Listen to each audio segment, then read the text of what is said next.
need to know everything, who and the what and the where, I need everything. Trust me, I hear what you're saying, but act like it's new what you're telling me. I'm curious, George, I hop in the Porsche, 5 and a horse, I'm ready for war, I'm coming for throats, to turn to a ghost, I need to know everything. Now you be surprised at the info you get is by letting them talk, so I'm letting them talk. Gotta keep quiet, maneuver in silence, then let them in, chalk up their body, another one body, that's just how it go. I got some. Hello and welcome to RevWheels. Now frankly, I think with the amount of 400cc motorcycles being launched, they're literally replacing the 250cc segment. And even if they haven't, I'm pretty sure they will. Now the 400cc trend was started with the KTMs with the 390s. Then of course you had the Dominar 400, you had the Himalayan, and now you have the Triumph 400, you even have a Pulsar, and there are more.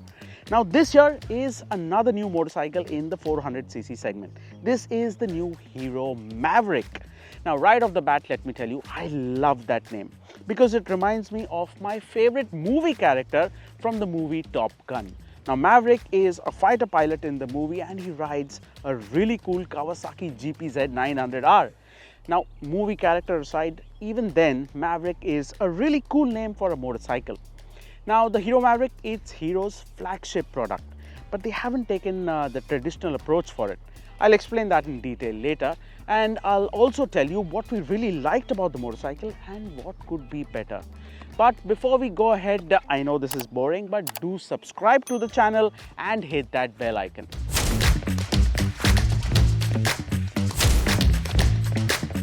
Now as you can see, the Maverick looks like nothing else on the road. And even though it's been launched like almost a year back, it still turned heads wherever we took it.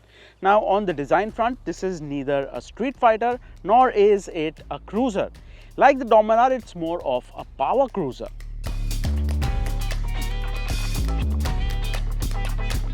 The most visually appealing part of a motorcycle always starts with the tank.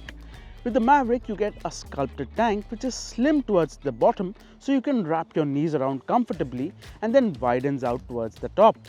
You also get these well-designed metal shrouds which complement the tank and give the bike a very muscular appeal. Even these exposed chassis tubes add some ruggedness to the design. Lots of metal parts here, so you also get this Y-shaped metal cover on the side which blends nicely into the rear grab rail. Even the exhaust, you do not get an upswept exhaust here, but instead a nice meaty one that runs parallel to the seat, which again is part of a power cruiser's appeal. Overall, with the muscular stance along with the visually arresting details, the Maverick really commands attention. What do you think about the Maverick's design? Do let us know in the comments below.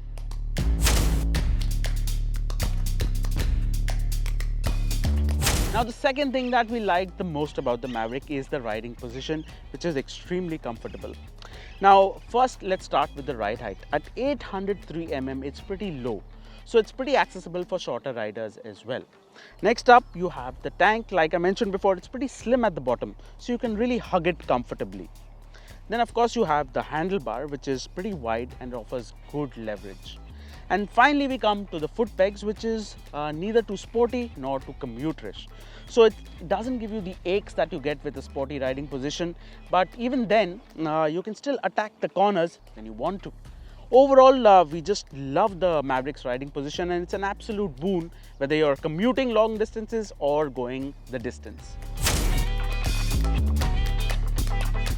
Now, ride and handling is an extremely important parameter for a power cruiser because it not only needs to be comfortable but also needs to handle well when the situation calls for. And the Maverick is just that. There are a lot of things that make this happen. Firstly, the trellis chassis makes for a great spine for the motorcycle, and then of course you have the 17-inch wheels which give it the nimbleness and works extremely well with the telescopic front forks and the twin shock absorbers at the rear.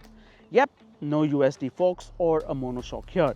But even then, Hero have done a stellar job with the current setup.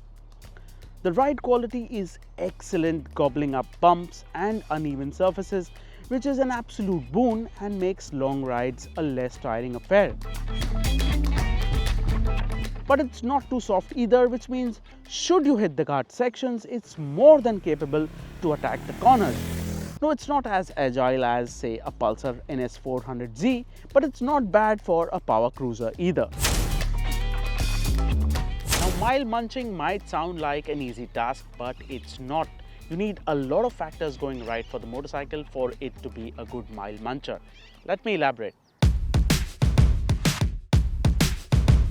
Now, mile munching is basically the ability of a motorcycle to cover long distances effortlessly.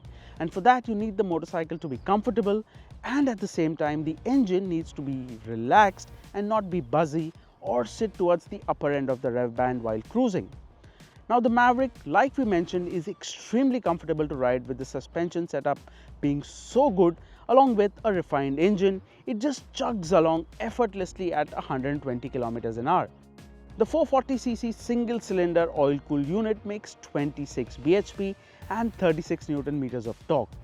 The large heart and a fat wad of torque means the engine is relaxed and sits comfortably around 4000 rpm at 100 kilometers an hour.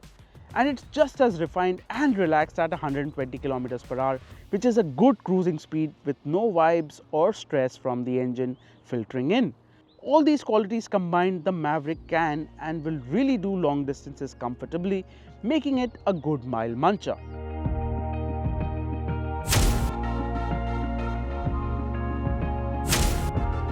The Maverick comes equipped with plenty of features. It gets an all LED setup including the headlight. The digital speedometer with negative display is easy to read and gets Bluetooth connectivity, phone battery status, missed call alerts, incoming call alert, and turn-by-turn navigation. It also gets the Connected X Secure, with which one can track the bike, and also allows for a vehicle diagnosis. The Maverick gets a 320mm disc up front with dual piston calipers and a single disc at the rear, along with dual channel ABS. While the specs are good, the actual braking could be a lot better. The front brakes lack sufficient bite and progression, and under hard braking, one needs to pull the lever all the way back to the handlebar grip. We think if nothing, maybe better quality brake pads could definitely help a little. Now, we already mentioned that the Hero Maverick is a comfortable mile muncher, but things change a little when you want things done in a little hurry or when you're traveling 2 up with luggage. Till 100-120 kilometers an hour, the Maverick feels comfortable, but then anything more is out of the Maverick's comfort zone. Acceleration feels flat above 5000 rpm, and it just does not have the punch for really high speeds. A little more power would have definitely added to the Maverick's already good mile munching capability. Let's get the prices out of the way first. The Maverick, it's available in 3 variants. You have the base variant, which starts at 1.99 lakhs, then you have the mid variant, and then of course you have this, the top end variant, which is priced at 2,24,500. Now the price is there on par with the Bajaj Dominar, which we think is the Maverick's primary competition. With head-turning looks, an excellent ride and handling combination, and excellent mile munching abilities, we think the Hero Maverick is the ideal city slicker or a long ride companion. Would you buy the Hero Maverick over a Bajaj Dominar, and why? Let us know in the comments.